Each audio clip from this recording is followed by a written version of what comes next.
Caros alunos, vamos falar da teoria da relatividade.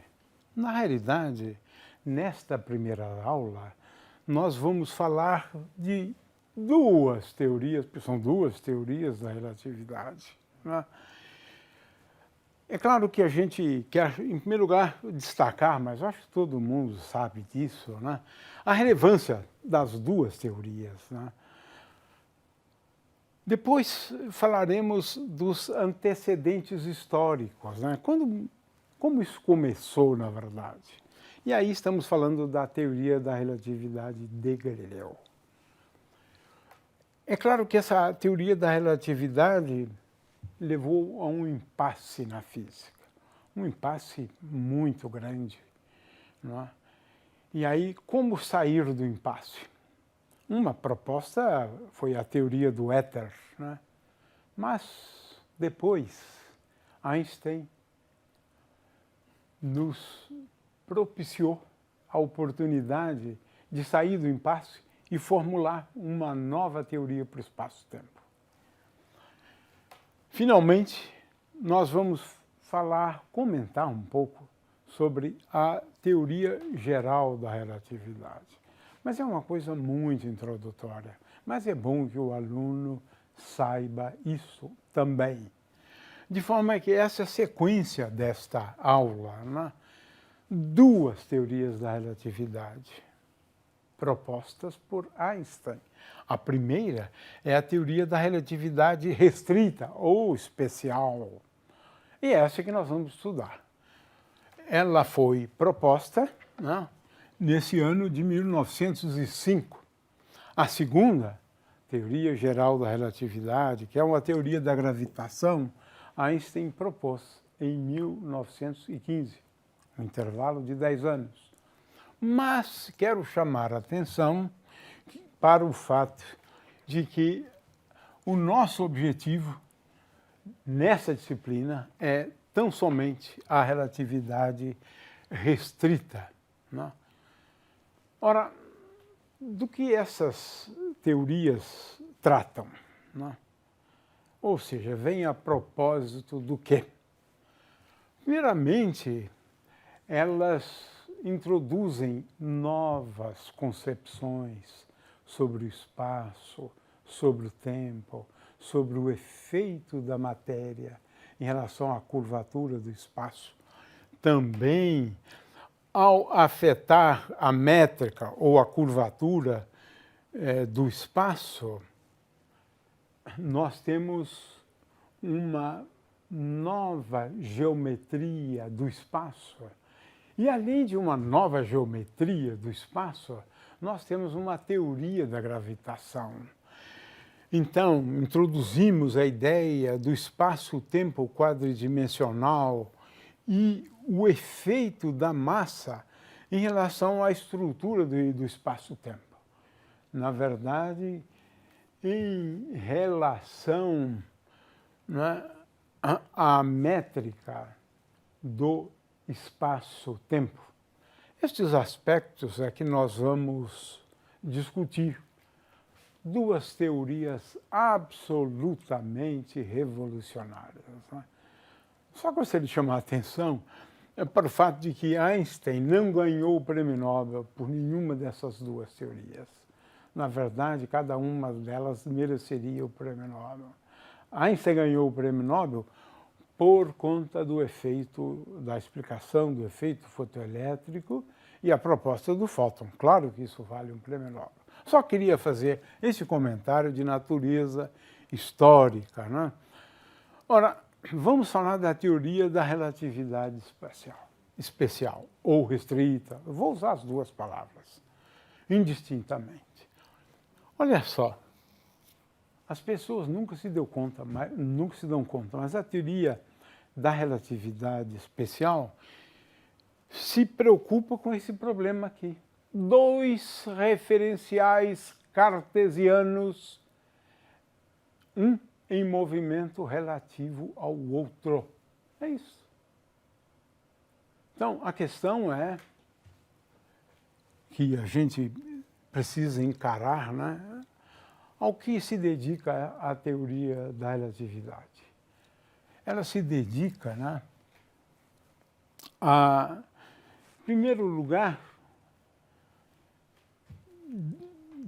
descobrir, né, como as coordenadas de um ponto se relacionam às coordenadas desse mesmo ponto, mas analisado do ponto de vista do outro referencial. Vamos assistir, então, essa pequena animação aqui.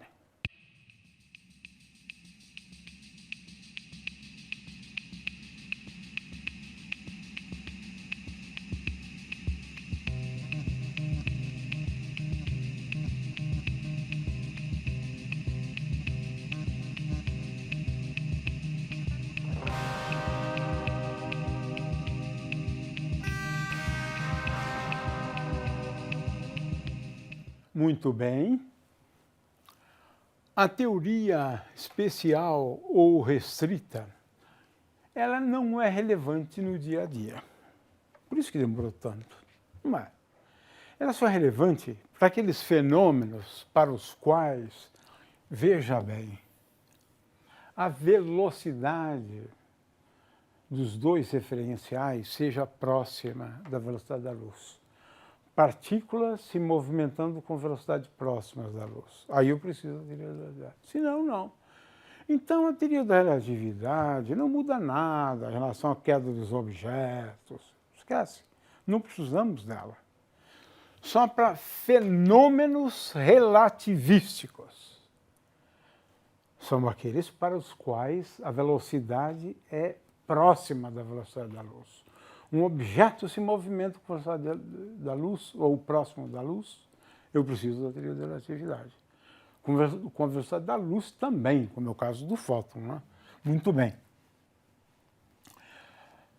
A teoria da relatividade restrita, ela é comprovada todo dia, milhões de vezes. Mas onde?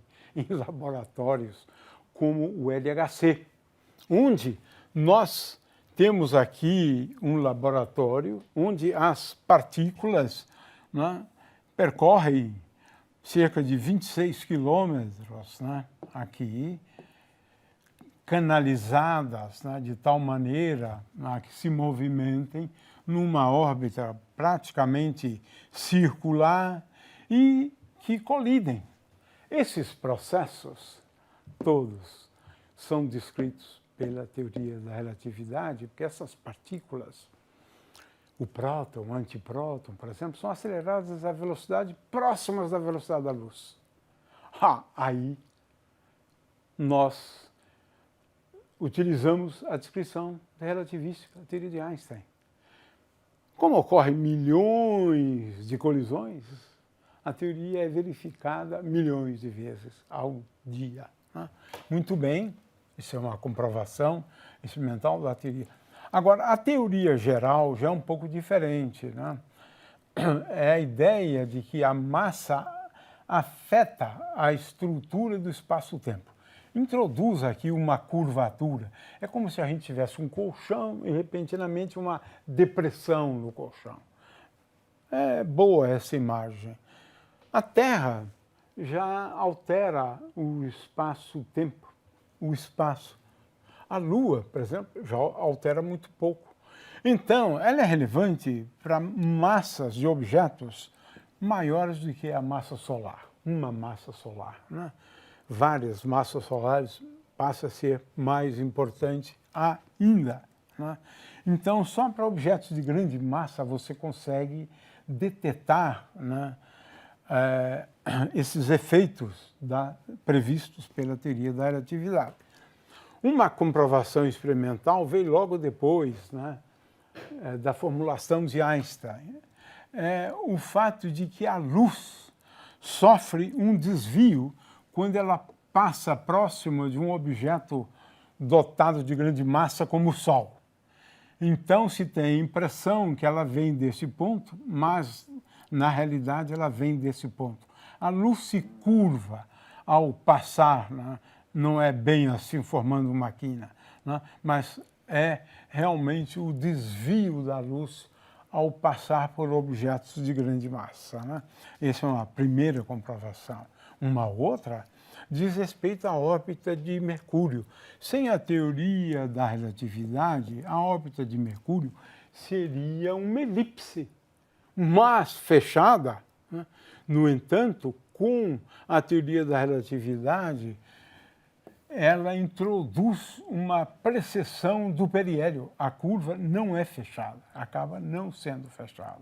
A trajetória, portanto, de Mercúrio, onde esse efeito é bastante acentuado, né? Porque está mais próximo do Sol. Claro, o efeito acaba se tornando maior, né? Ou previsão de buracos negros. Hoje em dia, né, a gente advoga a ideia de que no núcleo de cada galáxia você tem um buraco negro. Mudou muito.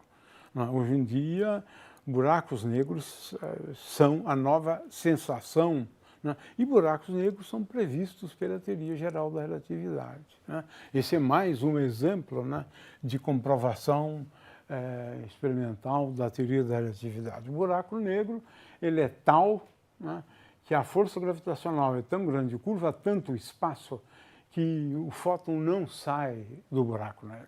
Por isso tem esse nome, buraco negro, né? E existem muitos. Olha só uma previsão de Einstein que demorou 100 anos, né, para ser descoberta, né? São as ondas gravitacionais, né? Uma sensação de poucos anos, na realidade, atrás, né? Onde a colisão de dois buracos negros provocam uma alteração na estrutura do espaço-tempo e que se propaga. São as ondas gravitacionais, né?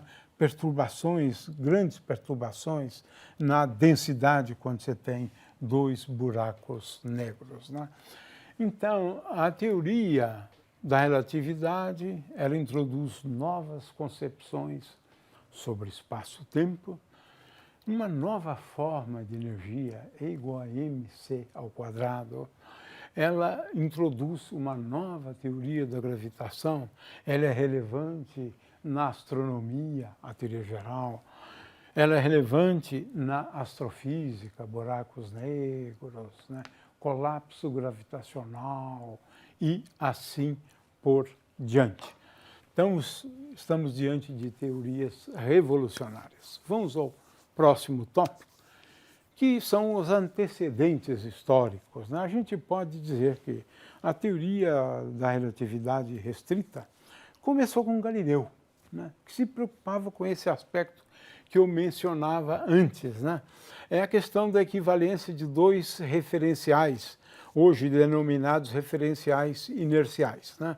Galileu percebeu que não existe um movimento absoluto, ou seja, não há como você realizar experiências num referencial e num outro referencial que se move em relação a ele, de tal forma que você possa estabelecer que esse está em repouso ou aquele está em repouso, né? Não há como estabelecer uma diferença clara entre dois referenciais. A ideia de que não existe movimento absoluto. Aliás, você percebe isso quando você está dentro de um veículo e o veículo do lado se move e você pensa que é o seu que está se movimentando e coloca até mesmo o pé no freio, né? Porque é muito difícil distinguir quando você está em movimento e quando o outro está em movimento, né? Então, não existe um movimento absoluto. Essa foi uma grande percepção, né, de Galileu, na realidade, né? Então, se eu tenho dois sistemas em movimento, a questão é se eles são equivalentes. E se são, em que sentido são equivalentes, né? Aqui, eu tenho uma animação, né, na qual eu coloco o seguinte problema. Eu tenho, como a gente está vendo nessa animação, alguém dentro do tem, chuta uma bola, a bola se coloca em movimento. Qual é a velocidade da bola nesse referencial dentro do tem e no referencial fora do trem? Ou seja, a questão é o que acontece num referencial, como é percebido pelo outro referencial. Que grandezas físicas, né, são ou se transformam de um referencial para o outro. Esse é o problema da teoria da relatividade. Tanto de Galileu quanto de Einstein, claro. Temos duas teorias da relatividade, a rigor, né? Galileu estabeleceu um princípio da relatividade e que depois, né, foi utilizado por Einstein de uma forma um pouco diferente, né? Mas, para corroborar essa ideia da relatividade de Galileu, Newton introduziu o conceito de tempo absoluto. Tempo absoluto. Ou seja, o tempo é uma grandeza invariante, qualquer que seja o referencial, ele, quando medido, vai dar o mesmo resultado. Essa é a ideia do tempo absoluto. Tempo sem qualquer ligação com algo externo a ele. É isso que Newton dizia. Então, vamos lá, vamos reformular esses dois princípios, né? Se o movimento se dá ao longo do eixo x, as coordenadas, né, elas se transformam de acordo com essas transformações aqui, conhecidas como transformações de Galileu. Na verdade, transformações de Galileu são essas três aqui, mas estamos admitindo que o tempo é o mesmo. Tempo medido nesse referencial e no outro referencial é o mesmo. T igual a T'. É claro que eu posso também relacionar x' com x ou x com x'. Basta mudar o sinal, né? Então, essas são as transformações de Galileu, né? E é curioso porque as velocidades e aceleração são relacionadas de uma forma simples. A velocidade num referencial igual a v, que é a velocidade percebida no outro referencial, menos a velocidade de deslocamento de um referencial em relação ao outro. Mas a aceleração é a mesma, porque essa velocidade pequena é constante, né? Ou v igual a v' mais v, né? Mas a aceleração, a linha, ou a é igual a linha. Essas são as transformações de velocidade da aceleração, levando em conta, então, as transformações de Galileu, transformações de coordenadas de Galileu. Agora, vem a questão da covariância das equações. De acordo com o princípio da relatividade de Galileu, isso é fundamental. As leis da mecânica expressas num dado referencial inercial serão expressas de forma idêntica. É a ideia da covariância. Tem a mesma forma em qualquer outro referencial inercial. Se eu escrever a segunda lei de Newton num referencial, eu escrevo assim. Se eu escrever a lei de Newton num outro referencial, tem a mesma forma. M vezes a linha é igual a F'. É isto. Essa é a ideia da covariância, né? Então, a relatividade de Galileu é baseada na ideia da covariância das equações quando eu considero referenciais inerciais, né? Muito bem, vamos agora mudar de assunto, né? Isto durou pouco mais de 200 anos, né? Um pouco mais de 200 anos, até que surgiu a teoria de Maxwell, o eletromagnetismo de Maxwell. O eletromagnetismo de Maxwell levou a uma incompatibilidade entre a mecânica e o eletromagnetismo. Por quê? Por quê? Newton formulou as leis da mecânica e Maxwell formulou as leis do eletromagnetismo. Qual é a incompatibilidade? As leis de Newton são invariantes por uma transformação de Galileu. É isto. Prestem atenção nisso. Eis que veio o Maxwell, e vamos olhar só para essas equações aqui. Maxwell escreveu as equações do eletromagnetismo, 4 equações, envolvendo operadores diferenciais de campo, divergente, rotacional e assim por diante. Maxwell. E também previu a existência de ondas eletromagnéticas. Maxwell ficou famosíssimo por conta disso. Mas tem um problema aqui, tem um problema. É que estas equações aqui não são invariantes. Não são invariantes por uma transformação de Galileu. Agora, e agora? Como é que a gente faz, né? Ia tudo tão bem, até Maxwell. Como a gente percebe isso, né? Por exemplo, a equação da continuidade, né? Se eu fizer uma transformação de Galileu, ela adquire esta forma aqui, esta forma aqui. Ela não é invariante, não é invariante. Isso representou um grande problema, porque sempre se acreditou que referenciais inerciais seriam equivalentes. Mas, levando em conta o princípio da relatividade de Galileu, não são equivalentes. As equações de um referencial têm uma forma e no outro tem outra. Complicou. Agora sim, complicou para a física, né? Aí surgiu um indivíduo, né? Porque isso é importante porque a gente vai estudar em seguida, né? Muito famoso também, Lorentz. A gente vai falar muito de Lorentz, né? Daqui a pouco, transformações de Lorentz e assim por diante. O Lorentz também faz parte da história, sim, da teoria da relatividade. Porque o Lorentz se deu ao trabalho, nós não vamos fazer isso agora, porque envolve muito tempo, mas isso vai estar na apostila, né? Ele descobriu, mas por outras vias. O problema dele era a questão da causalidade, né?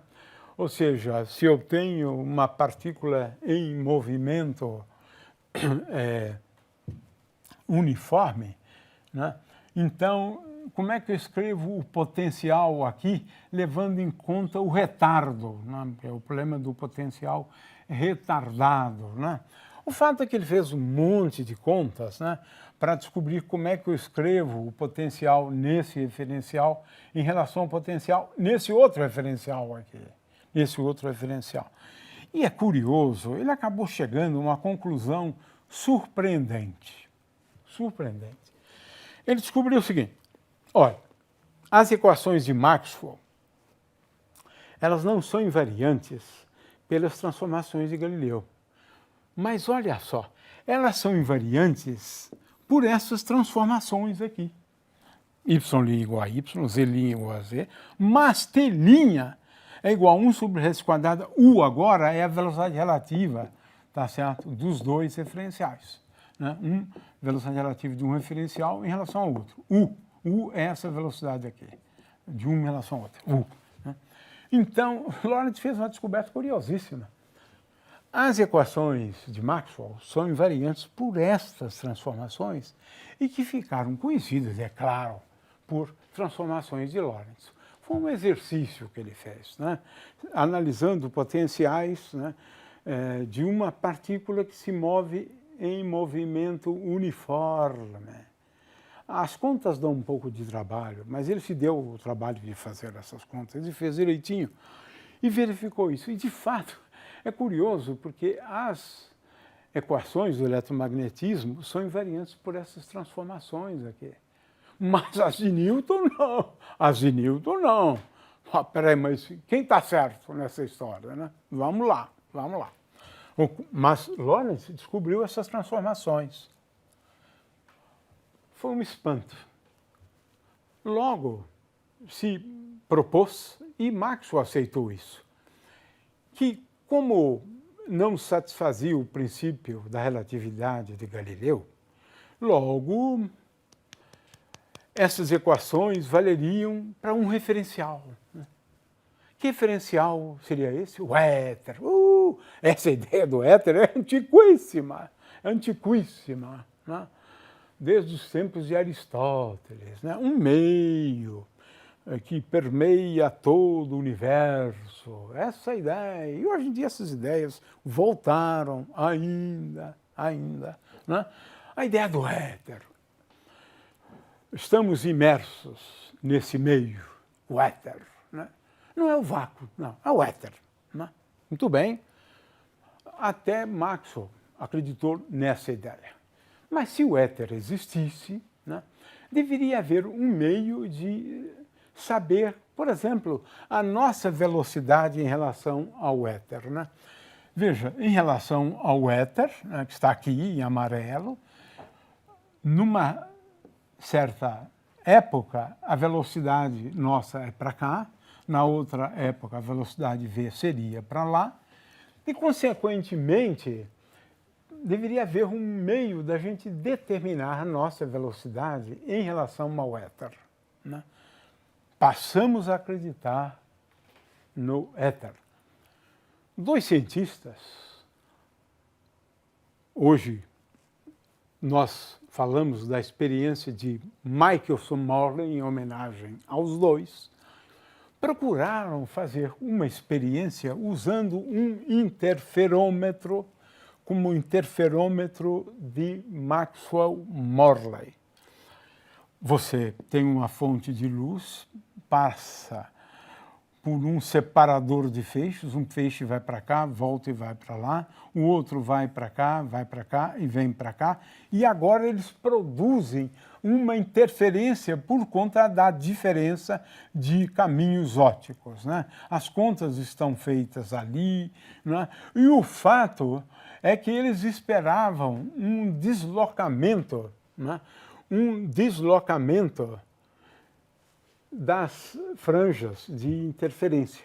Né? A gente vai assistir um vídeo agora para a gente entender isso um pouco melhor. Né?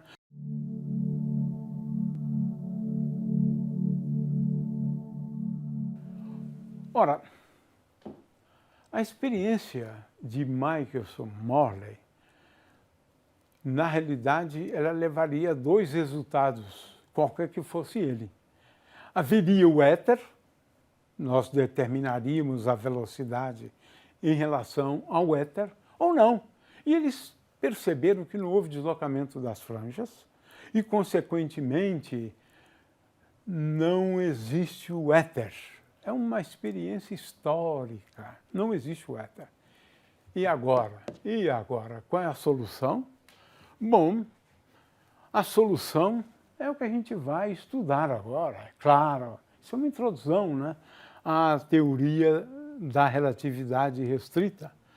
É uma solução que, no fundo, leva a um resultado surpreendente.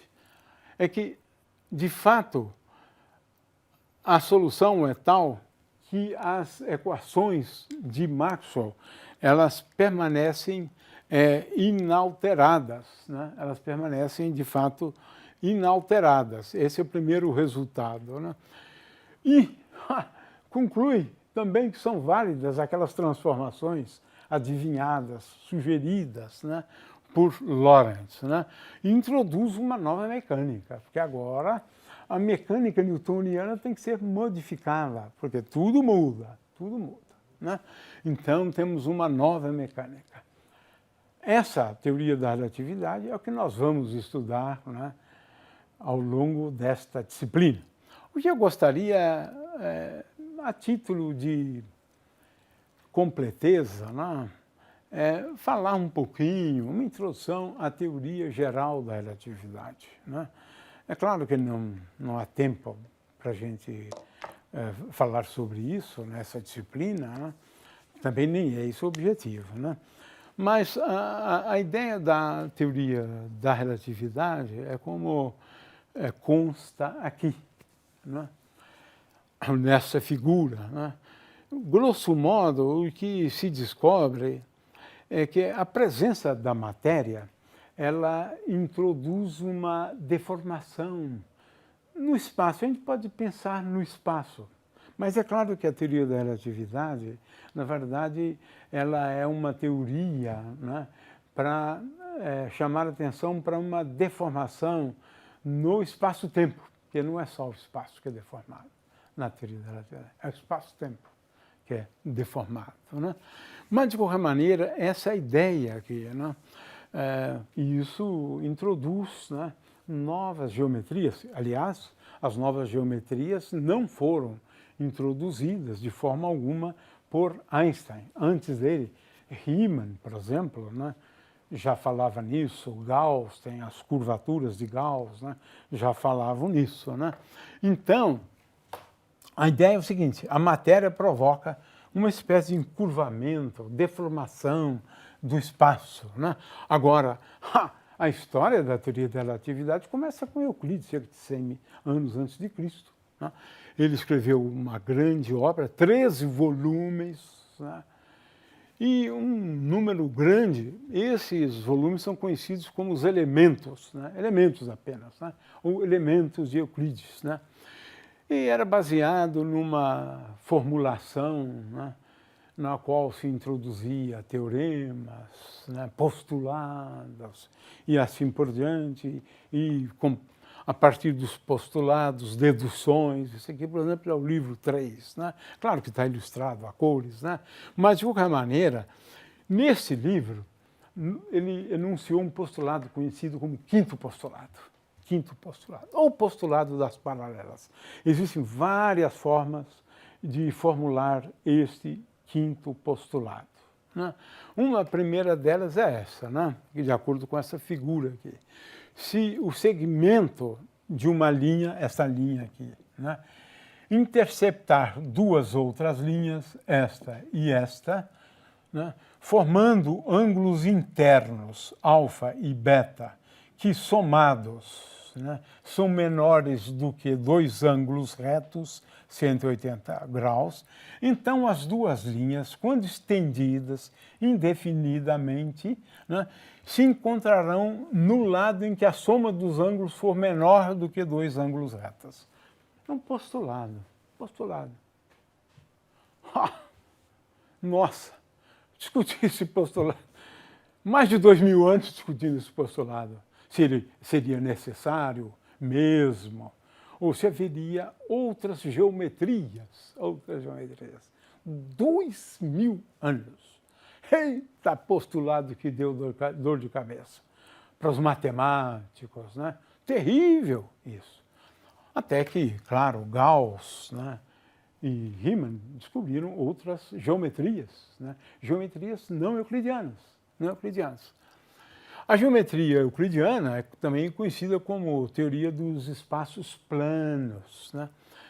Num espaço plano, a soma dos ângulos internos de um triângulo, sempre, qualquer que seja o triângulo, é 180 graus. Essa é uma outra forma de enunciar o quinto postulado, equivalente a isso. Né?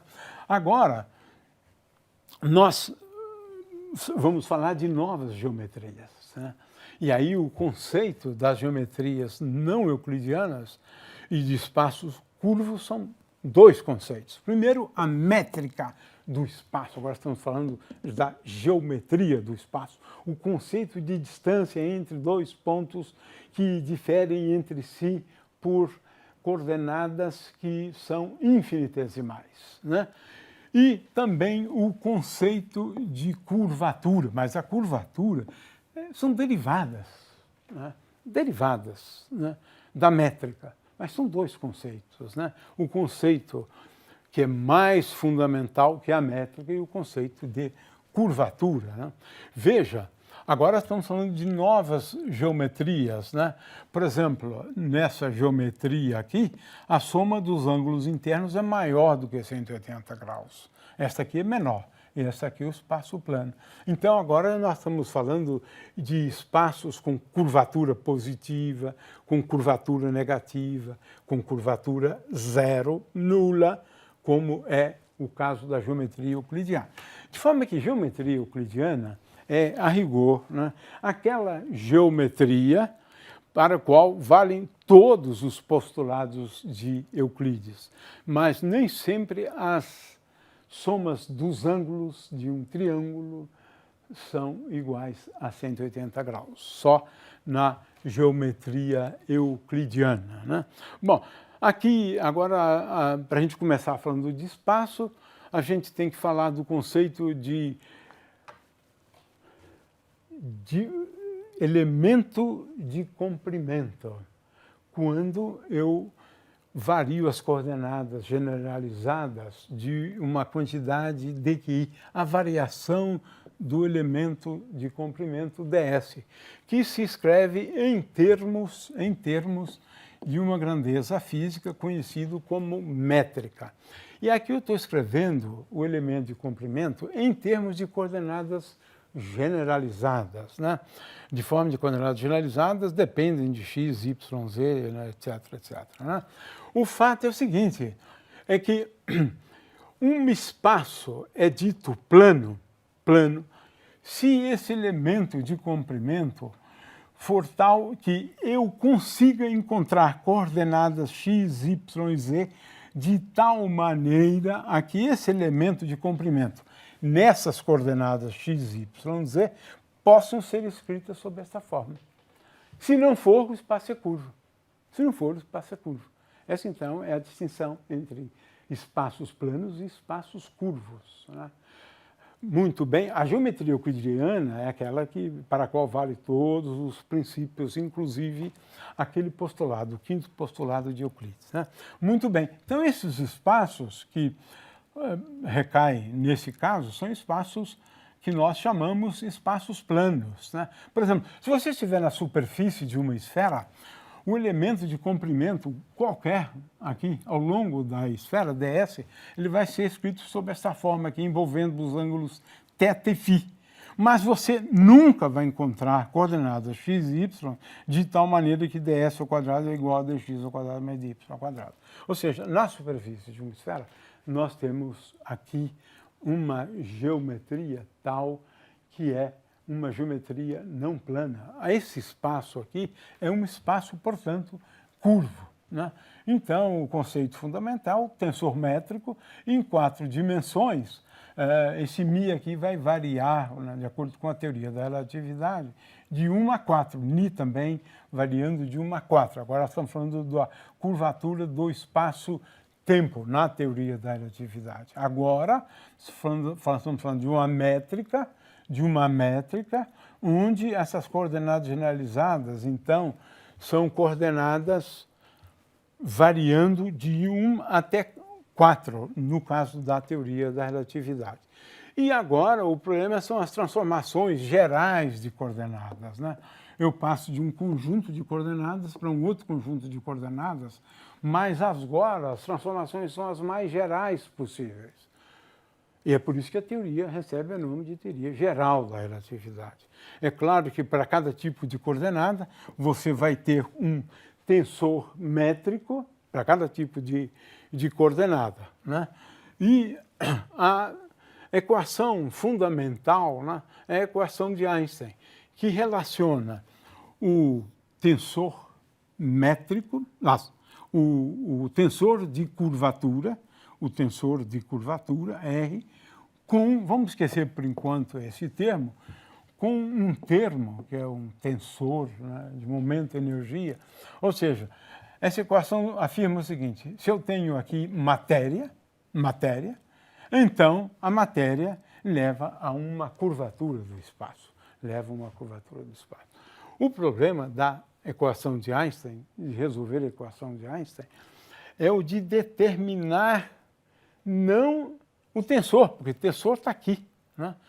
É de determinar a métrica. Então, a teoria de Einstein é uma teoria que escreve equações com o objetivo de determinar a métrica. E essa, então, a equação fundamental da teoria geral da relatividade. Ela é, a teoria geral, uma teoria da gravitação por conta desse princípio aqui, né, que não há diferença entre um objeto estar sujeito a um campo gravitacional ou estar acelerado. Ou seja, uma transformação geral de coordenadas, né? E essa teoria, então, é uma teoria revolucionária. A gente entende o encurvamento, né, de um raio luminoso, porque é assim que ele é visto por um referencial acelerado. Mas, de qualquer maneira, é uma teoria que a gente não vai discutir, mas que leva, na verdade, a novas concepções do espaço-tempo, introduz agora a ideia, né, de novas geometrias para o espaço, novas geometrias para o espaço-tempo. Na verdade, essa última é a grande contribuição de Einstein, porque novas geometrias para o espaço, muitos trabalharam nesse tema, impulsionados pela sugestão de Euclides de um postulado que foi, na verdade, o motivador de pesquisas envolvendo a estrutura do espaço. E depois Einstein, a estrutura do espaço-tempo.